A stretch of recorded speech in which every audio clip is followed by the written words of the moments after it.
Hi, I'm Jonathan Weinberg, and this is Drawing with Fountain Pens. Today I want to do a quick review of this pen, the Hexo from Faber-Castell.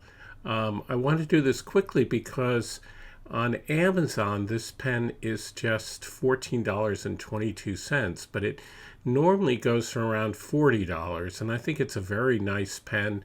They're very well known for their nibs, and I wanted to see if you got one of their inexpensive pens, whether the nib would have the same quality. And then I saw that this was just $14. I'm not so sure how long that will be, so you should grab it. It does seem to only be true of the fine, and in this particular silver color. The other colors in rose and broad, they seem to be the normal price. So if this interests you, I would go for it. I am not paid for by Amazon. I have nothing to do with Amazon, but it's an opportunity. So it's a very light pen. It's made of anodized aluminum. It's very light and shiny, and I actually thought at first, well, maybe this is plastic, because they have that kind of plastic that looks like metal, but it is definitely anodized aluminum. The name Hexo comes from hex, meaning six, and you can see that it has this six-sided shape. It posts very securely.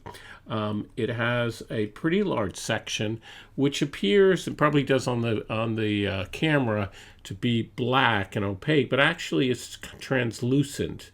It's made of translucent plastic, and it's one of the things that is really clever about the pen is that the cap is designed very carefully so that when you close it, it goes into place so that it lines up really beautifully.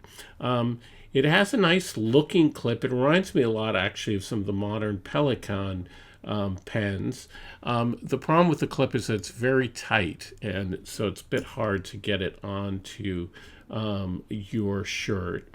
I think it's a very elegant looking pen.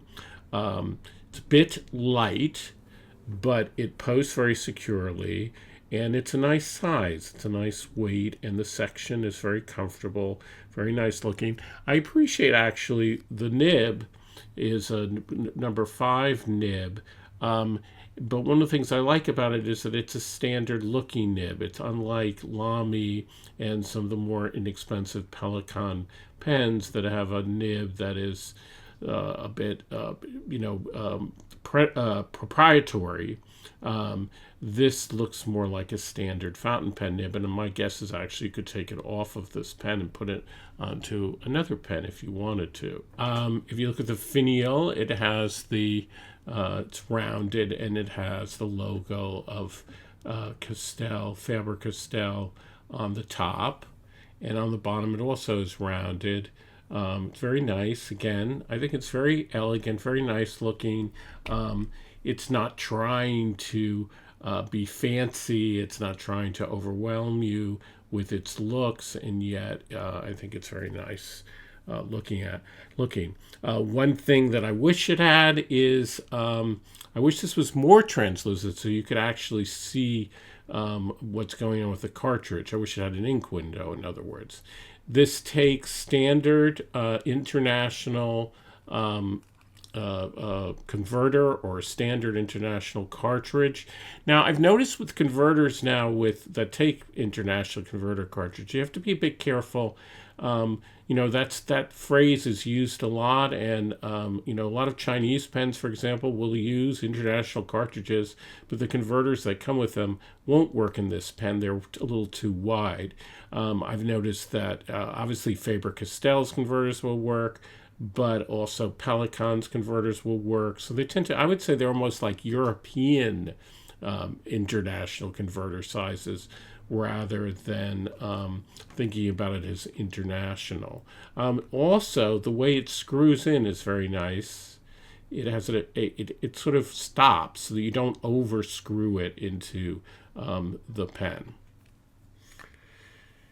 Here it is in comparison to the Metropolitan. It's about the same size. It's a little wider, fatter.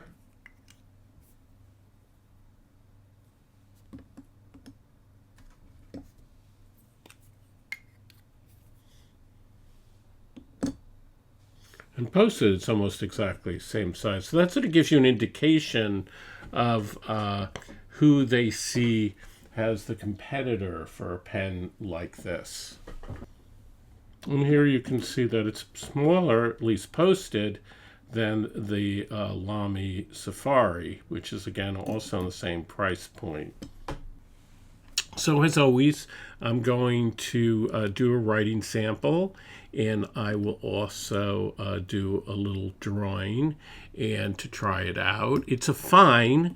I tend to like mediums and broads, but I can tell you already that it writes very nicely and smoothly for a fine.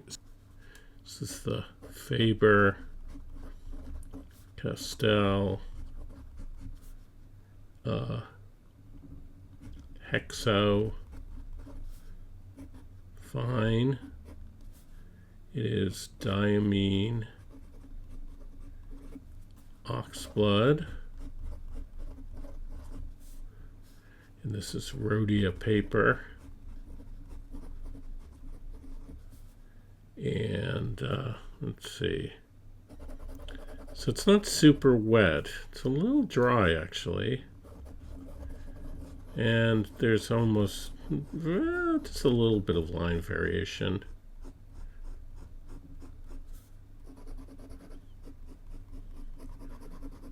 And some feedback. It's not super smooth, but for fine, it's pretty good.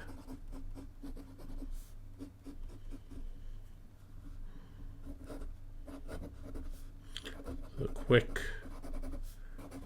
brown fox jumps over the lazy dog. And there's no reverse writing. Good flow.